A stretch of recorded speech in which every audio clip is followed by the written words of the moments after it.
બસ તો રાખી દે હવે પકી જાય કોલેજ આયા તો એક્ઝામ ની ફૂલ તૈયારી થતી લાગે ફૂલ તૈયારી છે મોરે મોરો આવવા દો આજ મારે કોલેજમાં છે એક્ઝામ મોટો થઈને ગયો જમવા પણ શાક વગરનું ખાવું ક્યાં વાયરી પર જાય હવારના પોરમાં પાણી બગડાવી શરૂ કરી તો હમણાં જ નવી જોડાઈ છે પણ મને આવડતી નથી અને પછી મેં તો મારા હાલન કપરમાં નાખી ટાયા અને ઉડાડું બંધ આપણું હાલિંગ કટર અડધે પૈકું તો પંચર પડી ગયું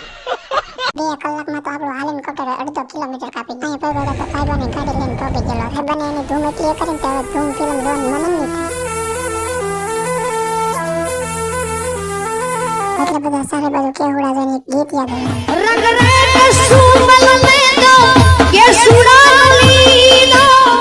બસ તો રાખી દે હવે પકી જાય કોલેજ આયા તો એક્ઝામ ની ફૂલ તૈયારી થતી લાગે ફૂલ તૈયારી છે મોરે મોરો આવવા દો પેપર દીધા પછી અમે તમારી ધૂમ લઈને થઈ ગયા नाम सुन के फ्लावर समझे क्या? नहीं भाई तो हमने खबर से को भी મળીએ બીજા એક નવા વ્લોગમાં